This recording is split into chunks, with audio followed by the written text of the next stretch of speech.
All right, good afternoon. Tim Burke here, back from BetterCloud. Thank you so much for joining me for the 10 Commandments of the SaaS-Powered Workplace webinar.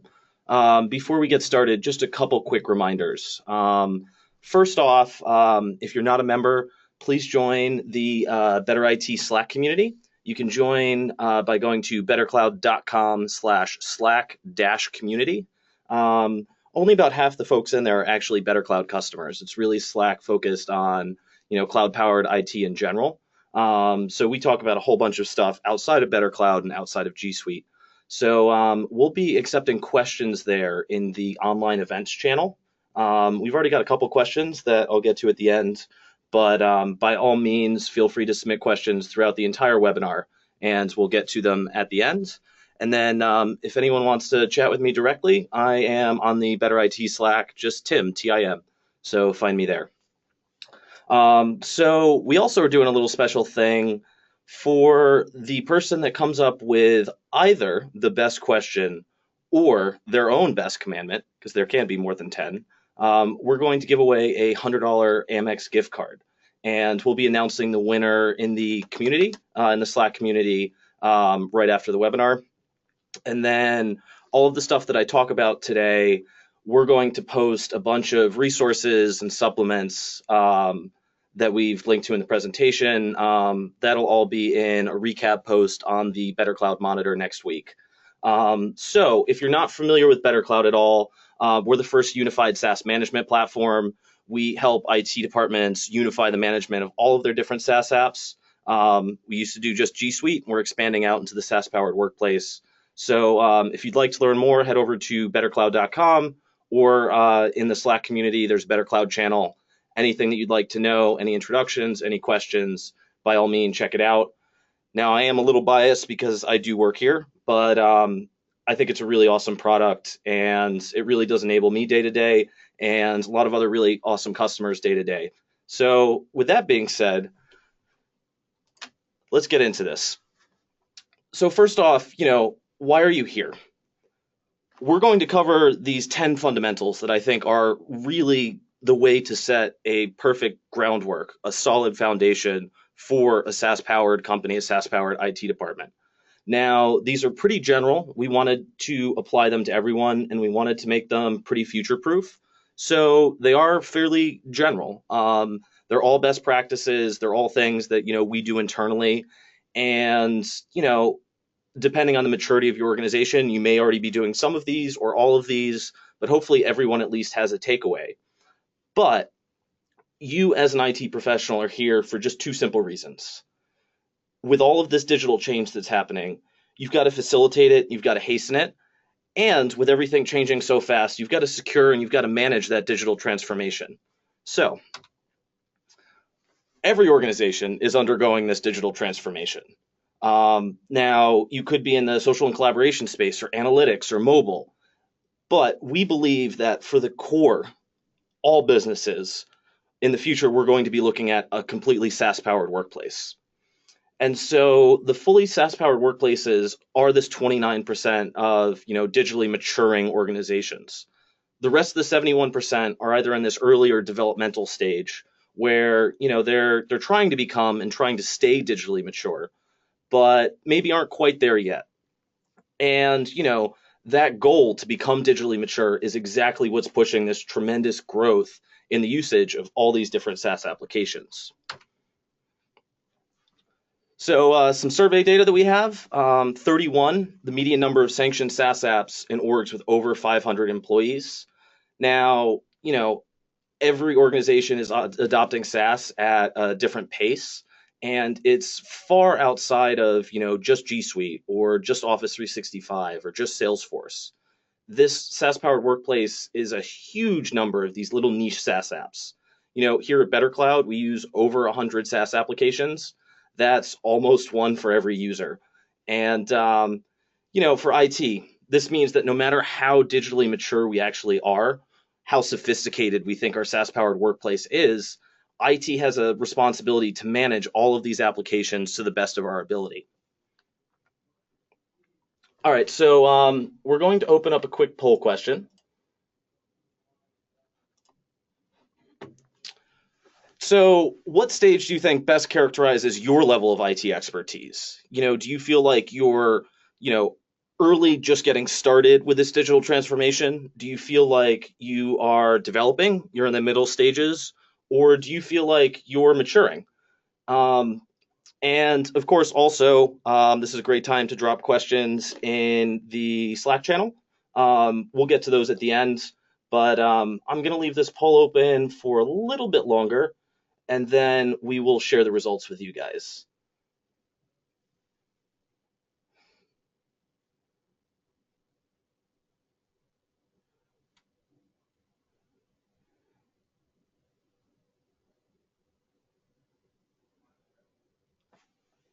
All right, awesome. Well, we have a very engaged audience today. We got 85% of people voted. Thank you very much for that.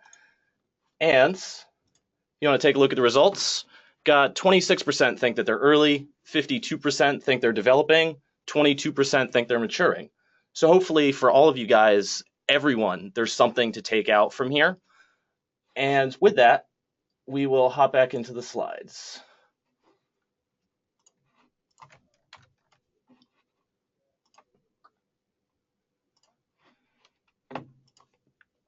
All right, so commandment one, thou shalt know thy environment. Getting a little biblical here. So, what does this mean? Half of all IT professionals believe that they lack visibility. 61% believe that they don't have enough control over their SaaS applications. What we've heard from customers, from prospects, from other IT folks, the majority of organizations maybe are not doing the best job managing all of their SaaS applications. Now, sometimes SaaS doesn't make it easy, and your ability to control and manage them may not be exactly what you're used to in the on-premise world. But if you don't even understand the base state of where you're starting, it's really hard to know what the risks are, and it's really hard to know how to move forward. And so here I'm kind of taking the approach, if you inherited an IT department, or maybe you're the first hire, or maybe you're in the beginning of a digital transformation project at a really big company, how do you lay the groundwork? Well, you lay the groundwork by capturing the current state. But with that, 31% of non-executive IT believe that former employees can still access data. Obviously, this is a risk. Obviously, this is what we get paid not to have happen. I think 31% is a little low. Deep provisioning is something that a lot of companies really don't excel at. So this could definitely be higher, and this is definitely a risk. So we'll talk about that a little bit later. But what I'm trying to say is you can't fix what you don't understand. Before you make any changes to anything, you capture the current state of it, right? So how do we do that? Well, first off, we build a really comprehensive IT service catalog. Now, all of these are basically the columns that we took out of ours. These are kind of the recommendations for what a really good IT service catalog should have. Just a couple things to call out. We do capture billing information, including contract information. We have both the end user URL and the admin URL. So it's a really easy way to just hop into those services. And for every service, we have a primary owner and a secondary owner so that there's always coverage on the service. And it's really clear to know there's an issue with the service, who you're going to. So once you've done all this, and it's not a one-off, it's something that you need to continuously iterate on, make sure that it's up to date. But once you have a good service catalog, you can hop into a budget. Your budget is the baseline for all of your operations. Your budget will never tell the whole story, but it certainly does make things easier. If you can figure out where you are, especially if you can, cultivate a really good relationship with your finance team, you can quantify what you're trying to do and why you're trying to do it. It's so much easier than, just pulling projects out of a hat. While you do this, you might find that you're paying for redundant, duplicative services, or people within the organization are doing shadow IT, maybe on personal credit cards and then expensing them. And so how do we start to tackle this? Well, I would say we should start by shadowing and surveying the users, being consultative with them. Shadow IT is not always the worst thing. The way that I see it, it's a pressure relief valve. It's almost your users sending up a flare that, maybe IT isn't providing them all of the services that they really need. And so they're going off and doing it on their own. So, not letting your ego get in the way and listening to your end users. They actually know their needs really, really well. They may not know exactly what services and what integrations they need, but when it comes to business processes and their day-to-day experience, they're actually smarter than you think. So if you listen to them, you can capture their requirements. You can be that person that ties everything together and delivers those really fantastic services. So we have this kind of three-level idea here that you have core services that, if you lose these core services, your business would just stop running. Connected to these core services, you have what we call connected services. And these are important, but maybe not business critical, but they pull data in and out of the core services and they're heavily integrated. And then outside of that, you have shadow IT. And so as an example, here, some of our core services would be like G Suite, Salesforce, NetSuite. Without those, we can't effectively run a business. Now, connected to all of that, we have things like Lucidchart, DocuSign, Smartsheet that provide additional value but are not a core service. Now, at one point, we had Slack as shadow IT. Our developers love Slack. It was a free account. We had no provisioning or deprovisioning, no single sign-on, and we tackled that head on. There's actually a great post in the BetterCloud Monitor kind of telling the story about how we onboarded shadow IT and secured it. So we started working with Slack, and we eventually connected it to all of these core apps. We started adding value with integrations, with single sign-on. And then finally, when it was really truly integrated, when it started becoming this, alert system of record, this group chat of record, it became a core service for us. And this is the model that we like to follow: identifying challenges, tackling them, onboarding these apps, and solving real problems. So you should always seek simplicity. Thou shalt always seek simplicity as you're going through this. Now, I'm sure everyone knows the KISS principle: keep it simple, stupid. Do you really think that you're good at all of this? Because you know what? We think it's impossible to do everything well. I have to throw credit to this slide for Andy Schwab, who spoke at our last Cloud IT Live event. He has this idea for ultralight IT that you only do what you can do well. It's kind of an ego-defining moment that sometimes you do need to step back and say, you know what? As an IT department, we're really not great at hosting mail. Google can do that better for us. We're not great at running a data center. AWS can do that better than we can. And so eliminating this complexity as much as you can, doing only your core, what you're absolutely great at, and then looking for others that have their core, what they're absolutely great at, and deferring to them. So you want to identify and reduce this unnecessary complexity. We've broken this down into quadrants, and if you're looking at something that's very complex but doesn't deliver a lot of business value, if it's down here on the bottom left, it's probably not even worth your time. Now, if it's something that is low complexity but can add a lot of business value, the example I have here is Slack. Not very complicated, not very hard to implement, but when used correctly, delivers enormous business value. That is your sweet spot. That's not to say that you should shy away from complex services, because they definitely have their place, but you need to weigh that against the business value and consistently ask yourself every single day, is this a good use of my time? Is this a good use of my team's time? Is this a good use of my budget? And so there are a lot of things that you can probably cut out. You might not or shouldn't be doing. Thou shalt always know that change be thy only constant. A little bit of a mouthful there. So the pace of tech adoption is speeding up. I feel like I don't even need to tell you that. The telephone, the iPad, the smartphone, Wi-Fi, 3G, 4G, everything is being adopted absolutely at an exponential pace. And this brings some problems for us because we need to stay up to date with all of this. You need to anticipate this change and prepare for it. And, at the end of the day, your job as an IT professional is to stay up to date. If you don't learn new skills, if you don't pick up new services, then you have a shelf life maybe of a couple years in this profession. And if you don't stay up to date, you will eventually miss the boat. And so how do you stay up to date? How do you deal with this, exponential complexity, exponential adoption, and exponential change? Well, first off, if you're doing strategic planning, you want to look at shorter planning cycles. And so breaking your plans into three different segments of a short term, a long term, and then an over the horizon kind of plan. Now, obviously, these depend on the size of your organization, but overall, you need to be ready for a short term plan and have one that's flexible. Now, you break these projects into three different segments, the critical, the important, and the nice to have. You look at your requirements, and then it might be nice to have some stretch goals. It might be nice to have a little bit of icing that you can add on top, but you can't lose sight of what's critical or what's important in these projects. And of course, getting ahead of change. So getting your IT team on early access programs, whether it's early access or trusted tester or beta. If you can see things before they go out to your end users, you can support them. But no one in IT likes surprises. However, you have to be agile because plans change. So, as an example, here at BetterCloud, we may be moving offices or one of our offices at some point this year. I know that that's going to be at least a month-long project for my team. However, I don't know exactly when it's going to happen yet.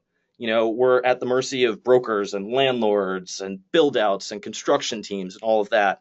And so I know that I have this massive thing on my plate this year. I'm not exactly sure when it's going to happen yet, but I've scheduled the rest of the year in this kind of medium-term plan so that we can be flexible. And if that date does move, we can move our other projects around it, because there are a lot of things that you're tasked with that you may not have as much leverage as you want on timing. I can't make an office appear and be ready. So with these dependencies that you have outside of IT, you need to be prepared for those. And you need to, have some wiggle room, have some buffer, both in timing and in budget. The old adage, under promise and over deliver, I think is, really powerful. So thou shalt align with thy organization's goals. Well, what do we mean here? So you need to understand two things. How does your organization make and lose money? And how do your organization's employees use the technology that you provide them? So for number one, talk with your sales team, talk with your CFO and your finance team. Look at every department and see how they contribute to the bottom line of the business. If your entire company has really overreaching goals, then look at them and make sure that your IT goals align.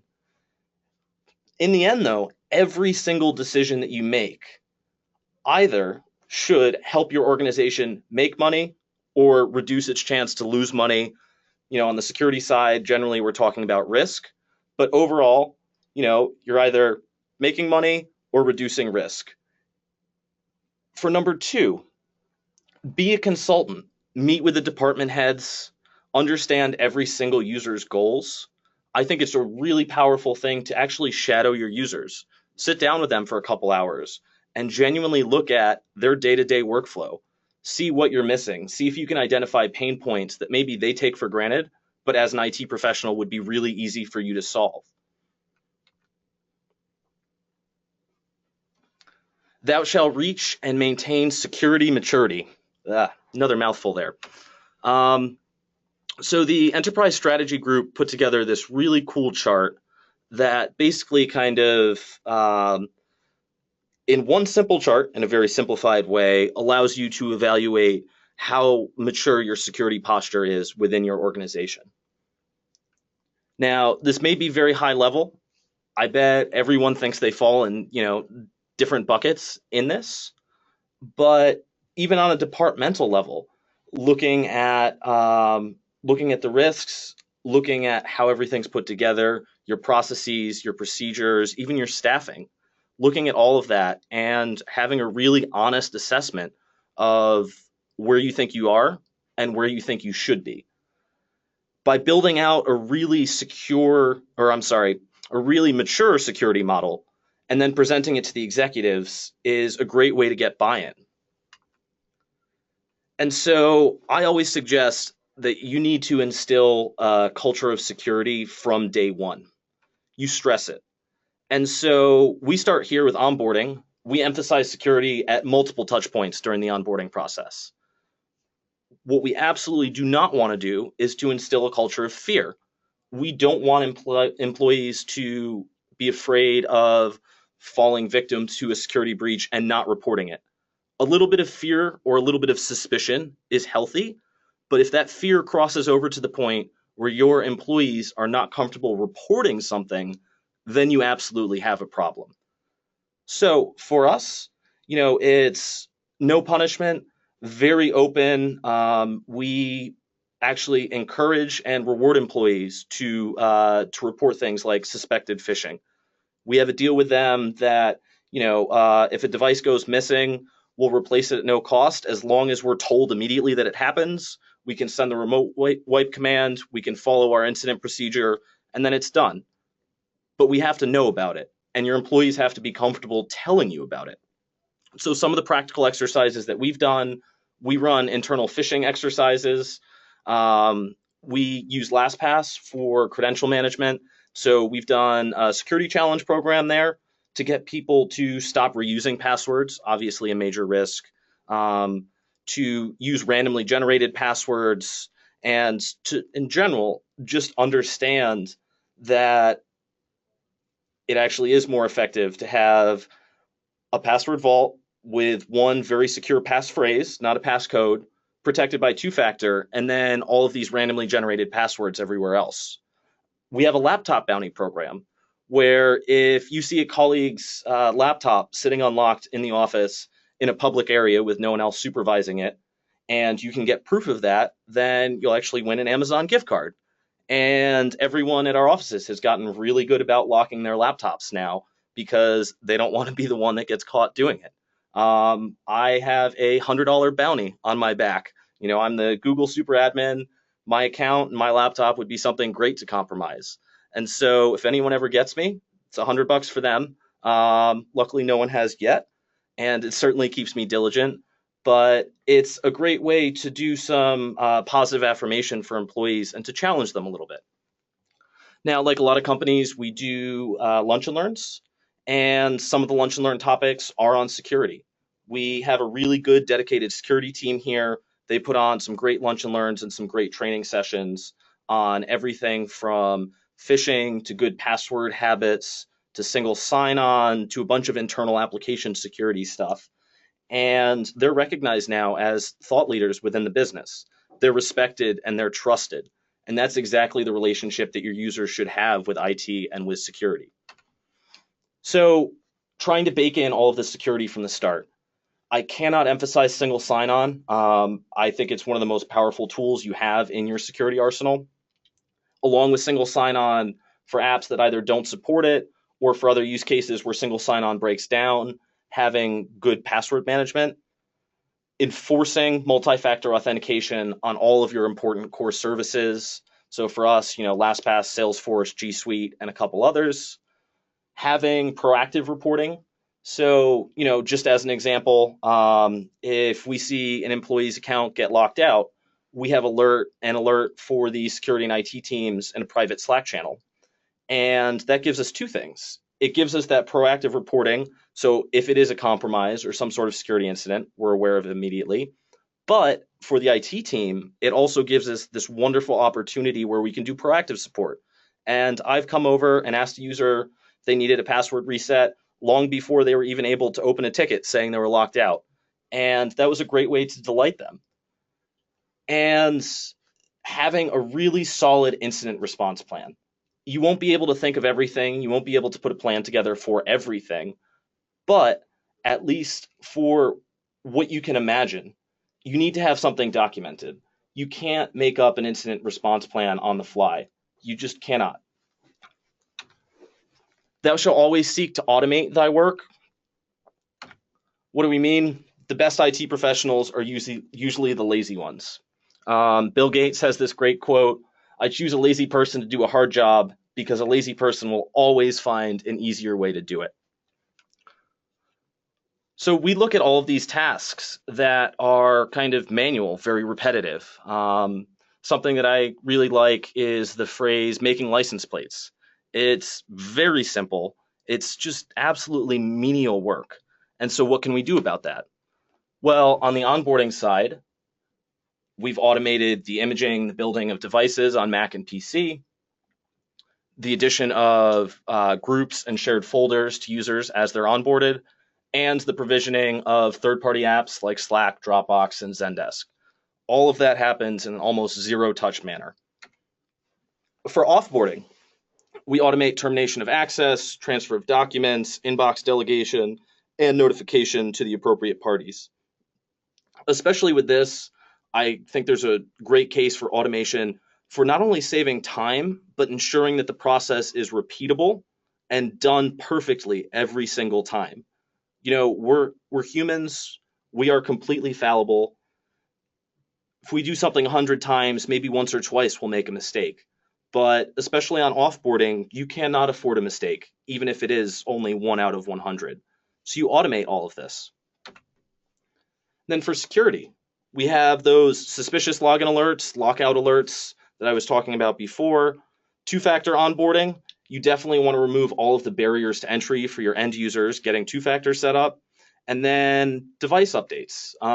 Even today, I was able to pull a quick list and be able to reach out to users updating to iOS 10.2.1. Makes things much easier when you can automate it and click one button, automatically follow up, automatically push out the updates, all of that. So when you hear automation, you might think of scripting.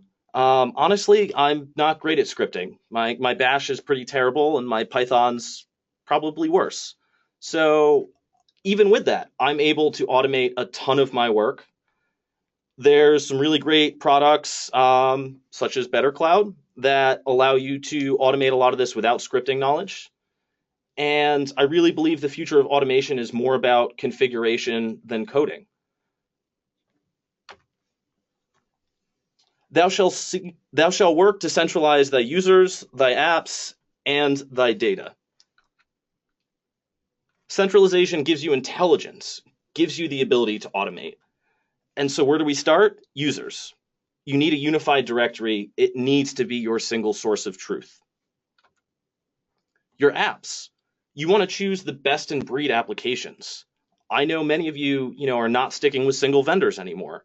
And I think there's a very good reason for it. I don't think single vendors can succeed in every single line of business application that you need. This is not 1994 anymore. And so we can integrate all of these products, but we do it as we choose the best ones. However, as we're choosing the best ones, you want to make sure that you're avoiding overlap as much as possible. I have worked in an environment before where we actually had OneDrive, Box, and Dropbox at a previous job. And it was an absolute disaster. You'd be in meetings, someone would take notes and say, oh, I'm going to share it to you. Okay, are you sharing that on Box or Dropbox or OneDrive? It was too confusing. You lost all of the benefits of any of those single services on their own by duplicating them. And so picking the best in breed, sticking with them, and standardizing on them is really, really important. Now, for all of your data, you want to centralize this as much as you can so that IT is in control, so that you can keep the environment secure. You need to know, especially for even just your internal use only, let alone your confidential information, you need to know where all of it is. You need to know how it's managed. And data, whether it's analytics, whether it's customer data, the appetite for businesses for all of this data has grown like crazy. Everyone's doing big data and reporting and dashboards and all of that. And IT is here to be the stewards of all of that, the custodians of all of the data. Thou shalt transform, train, and repeat. So this poll from MIT Sloan asked end users if they were satisfied with their organization's current reaction to digital trends. Now, on the bottom here, we have the organization's digital maturity level. And there's an incredible correlation here, not entirely unexpected, that as an organization matures, as they implement more SaaS, as they listen to the business more, as they enable their users more strongly, users become a lot more satisfied with the organization, with how they react, with how the services are provided. And so everyone wants to get to the maturing level. I don't think there's even really a level past maturing because things change so fast. You need to ride it out. And even if you are maturing, if you stop maturing, 2 years goes by and a whole bunch of SaaS happens, then you might have slipped back into developing.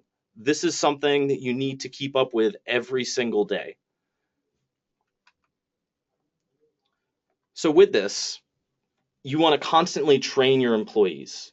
You're going to transform, you're going to identify pain points in the business, you're going to test, and you're going to implement solutions. As you're doing that, you also need to train your employees.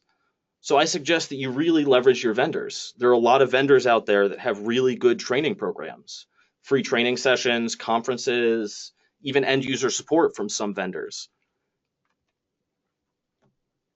There's so many resources out there and available today. Google is an IT professional's best friend. If your Google skills are sharp, you can figure out almost anything with time. YouTube, there's great tutorials, troubleshooting tips, and then of course newsletters. And along with that, different communities, Twitter feeds, all of that. Use all of your available resources. Make sure that you're plugged in. Make sure that your employees feel plugged in as well. Now here, we really like to involve power users. And these are not just IT folks or MIS folks. These are people all around the business. You need to seek them out. You need to reward them. They can be an excellent beta group. They can help you during proof of concepts or trials. If they're really true experts, even if they are non-IT, you can have them lead training sessions. IT doesn't need to do every single training. There are some times where we take things very much for granted, and it might be better for a non-technical person to explain it. And then making these power users part of your company culture, having monthly meetings with them, having them present, and having them be kind of a funnel. You can funnel information to your power users, and then they can funnel it down to their departments. We have power users here in every single department of the business. And if I need an honest answer on something, if I'm second guessing myself, or if I really need to know what's going on the ground right then, I have a whole bunch of trusted people that I can reach out to. And I really suggest that you develop those as well. Thou shalt document and log. Of course, as IT professionals, we love logging everything, but we hate looking at logs. Your logs should be extensive, but you need to be very wary of alert fatigue. But I say, when in doubt, log it and hold on to it. So here are just some examples of the stuff that I log. I did a previous webinar talking about logging and alerting. That's online on the BetterCloud monitor. You're absolutely welcome to take a look at that as well. All of this goes back to the first commandment of just knowing your environment. So not all of these are created equal. You definitely need to prioritize what you're logging and how long you're retaining them. And of course, to be very wary of alert fatigue. If an alert fires off 10 times and it's a false positive every single time, when it goes off the 11th time and there's actually a problem, you're probably not going to pay attention to it.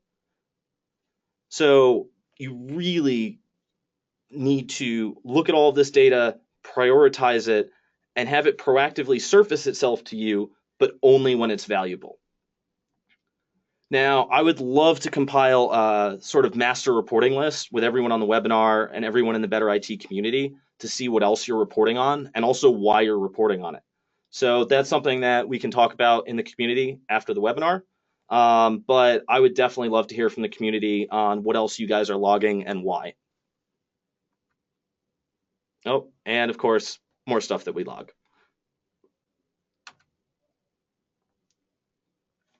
Now for documentation, every good IT department has a really good knowledge base, both an internal knowledge base for your employees and an external knowledge base for the rest of the organization. And so where do you even start? So the hardest part is really even just getting started on it. Now it's going to take a lot of time, but you start by formalizing. Who's the audience? How are you going to write it? Where is it going to go? Standardize it by creating templates and saving yourself that time and having a good unified format for everything. Go through every single service, make sure everything is there, and then you're probably about halfway done.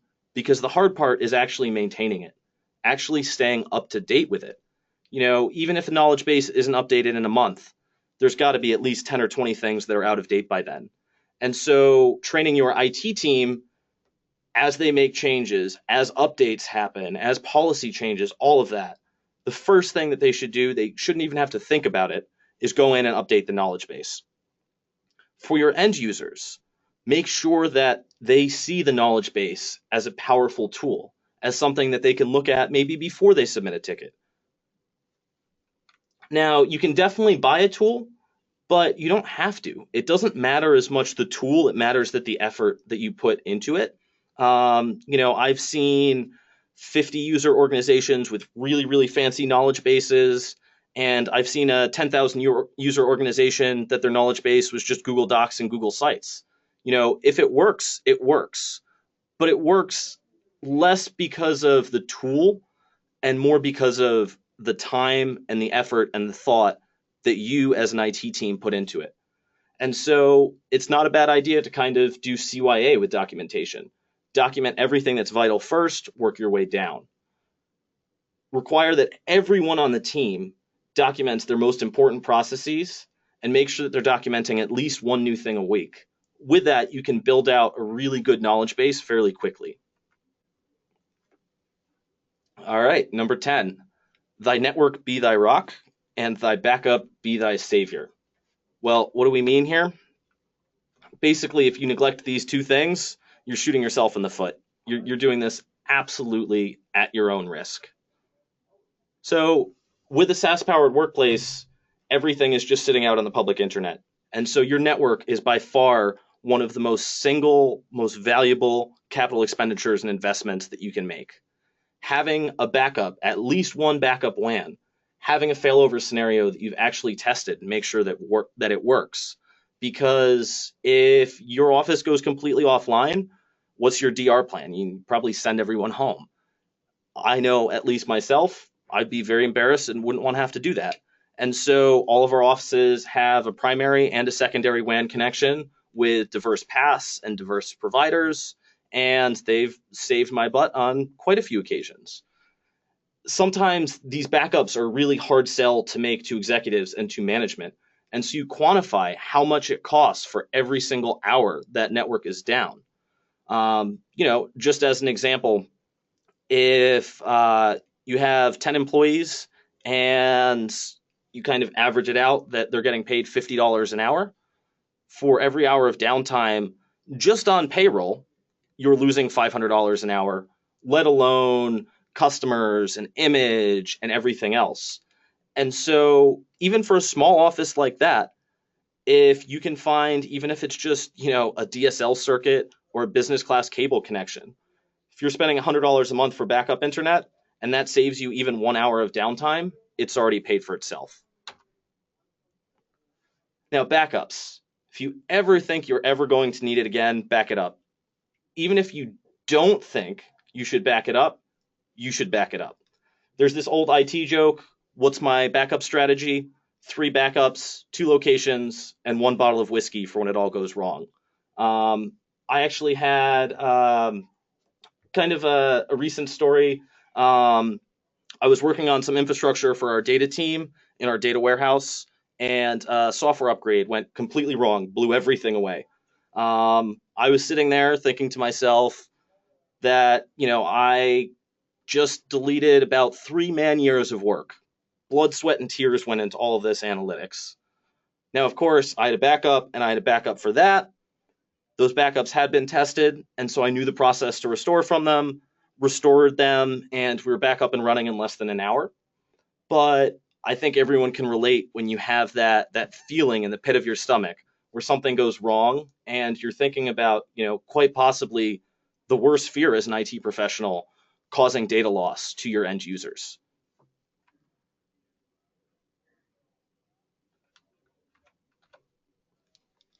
And one more bonus commandment: thou shalt thoroughly evaluate thy vendors. Now, this is even more important in a SaaS world because you are ceding some of the control of the operations of this service to that SaaS vendor. And so you should know what you're getting into by establishing success criteria. You refine that depending on the product, the department, and the needs, involve your power users, involve your management. Run pilots. Test with your most technical user and your least technical user, your power users and your regular users. Collect honest feedback before you purchase. And then one thing that I always do when I'm evaluating any sort of new product is I challenge their support.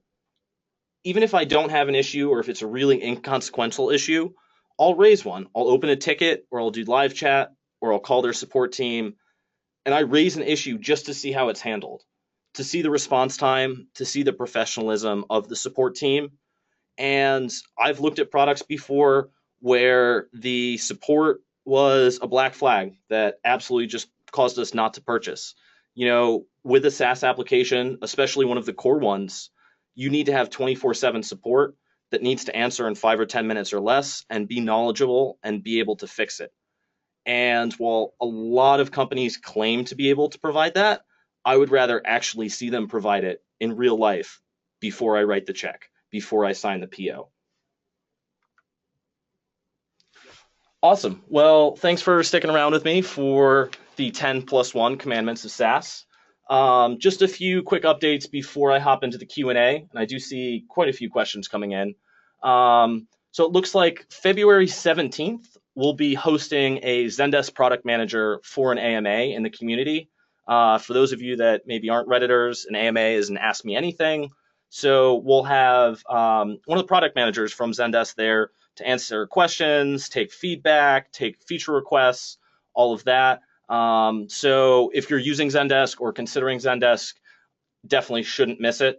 And in the Better IT community, there is a Zendesk channel where we do have some Zendesk employees that have joined, and we have some chat. And then we'll be at Google Next in San Francisco in early March. We'll have a booth if you're there. We'll also be across the street at a bar called Jillian's. And we encourage everyone that's going to stop by, grab a drink, play some VR, whatever you'd like. And then looks like we're actually very close on time. I did go a little long, but the best question or new commandment will win a $100 Amex gift card. And we will announce that right after the event. Now, the webinar was scheduled to close at 2:45, but I'm going to go a little long just to answer a couple questions. So let me take a look here. Alrighty, so let me start from the top. All right, how do you ensure that your employees are making the most of the platforms that you offer, especially if they work remotely? Well, first off, it never hurts to actually ask them. Looking at usage data definitely really does help. And having conversations with the department heads and the managers about whether the tools you're providing are actually providing productivity or not, I think are all really important. But without a doubt, it definitely is more difficult when they do work remotely. It's much more difficult when you can't walk over and just stand over their desk and see what they're doing. On deprovisioning, any magic time-saving tricks when it comes to shutting down user accounts across many services? If you're looking just at terminating access and not worrying about transferring and everything else, single sign-on definitely does make it really easy. But we do have BetterCloud that solves a lot of those challenges. But it's something that we're still working on, is still a pain point, both internally and I think in the general market. So we have some cool stuff coming up there that you guys should stay posted for. Colin McCarthy likes how Slack, you can provision everyone, but you only get charged for active users. A lot of other services don't provide that. And Colin's wondering how you can deal with, overpaying for unused licenses and trying to get other vendors to adopt the subscription model. First off, it doesn't hurt to complain about it. I think a lot of the, more traditional enterprise SaaS companies are going to take a long time to come along on that because, for them, someone's paying and not using the service, that's just money in their pocket. I definitely love how Slack does that, but I think it's definitely an uphill battle to get a lot of other vendors to do that. even though I agree it's an awesome idea. One more from Colin. How do you do effective DLP on your corporate data when it's 101 different SaaS services? Well, we have the core services covered, and we both train and audit where data does end up. A lot of these little auxiliary niche services are not going to be holding financial data or customer data. You identify them for a single purpose, you train your users on that single purpose, and you make sure that they stick to that single purpose. Now, we have things like Salesforce and Google Drive covered with DLP, and those are our systems of record where most of that data should live. And then in other services, whether it's an automated or manual process, we do make sure that data is not leaking into those services, but we're not as proactive as we can be with some of the core. Jeremy was wondering what time the pizza arrives. I actually had sushi for lunch, Jeremy, but pizza does sound great. All right, J. Kim was wondering, when a SaaS product doesn't support an API because you're in the free tier, what are some other options to make changes to the account through coding? Well, there's always the really hacky approach of screen scraping. Not that I'd really recommend it, because whenever they do a redesign, your screen scraping breaks. But back in the day when G Suite, back then Google Apps, didn't have all of the APIs that I needed, I worked with a team that basically delivered some Selenium scripts, kind of a browser automation framework to do certain things, but very hacky and kind of a last resort. Jeremy was wondering if the presentation slides are going to be shared. Absolutely, they're going to be shared. And we'll have a wrap-up post on the BetterCloud Monitor about this. We're also recording the webinar, and the webinar itself will also be on there.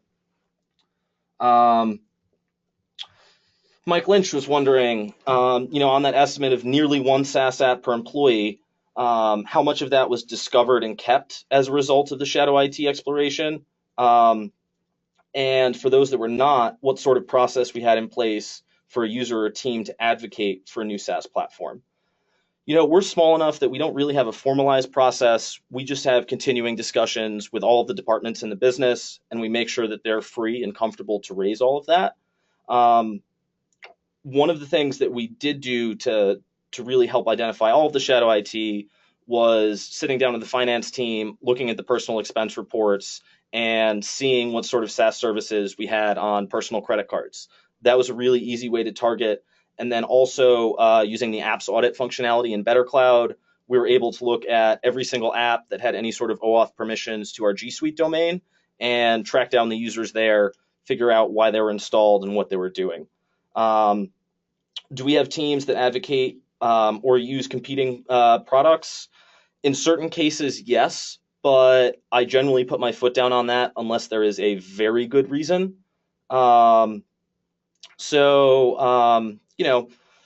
Sometimes you will have to do duplication. It's kind of unavoidable. But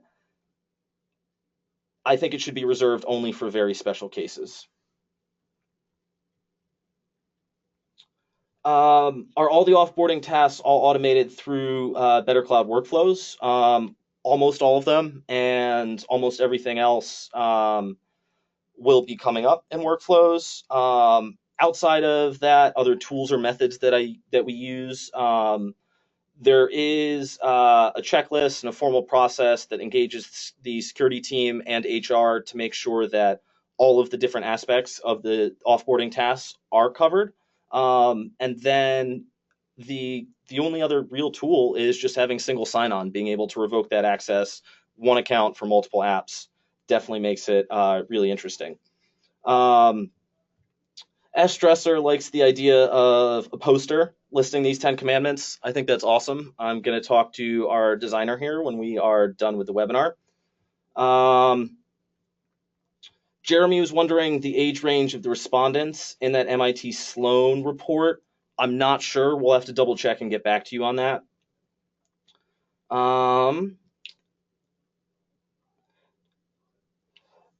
Mike Lynch was wondering, do you leverage anything to centralize your logs across SaaS apps? So yes, we do. We use the Elk stack. that we host and run ourselves. That's Elasticsearch, Logstash, and Kibana. We've written some connectors to take in things like syslog, NetFlow to suck in logs that are stored in S3 buckets and Google buckets. We have an Nginx proxy that can kind of reformat the logs, authorize them, and then send them to the Elk cluster. And that is our one single source for all of our logs. It's been interesting building it out. It's something that's actually shared between my team and the security team. And it's an incredible resource that we've just started leveraging. And I think it's something that we're going to really grow to in the future. But already we're ingesting the logs of probably about 25 SaaS apps automatically and then a couple manual imports. All right. So Nicole was wondering, how do you get all leadership to engage in the idea of SaaS and tech in general? I've worked at large enterprises that use SharePoint 2007. First off, Nicole, I'm sorry. I'm sorry about SharePoint in general. SharePoint was actually one of my first jobs. Um, it is tough, but I do feel like CEOs and CFOs are becoming more digitally aware. I think they're starting to feel a little bit, their feet being held to the fire, and the idea that if their business isn't transforming and adopting with all of this, their business is going to be obsolete. There are sells that you can make on efficiency, productivity, on reducing capital expenditures and transforming them into operational expenditures, and in general, just showing them really cool new tools that may excite them. But overall, I think it's definitely worth challenging your leadership on it. Not every IT person is going to be lucky enough to have their CEO, do a cloud first remit or anything like that. But I think with time, with pestering, and with a lot of effort, I think almost any leadership, even really old school leadership, can come around. You just need to show the benefits and be fairly non technical about it. You sell it more in a business sense than a technical sense. You talk about the value, not just how cool the technology is. All right, scrolling through to see if we have any last questions. All right. Any advice on training? Lunch and learns.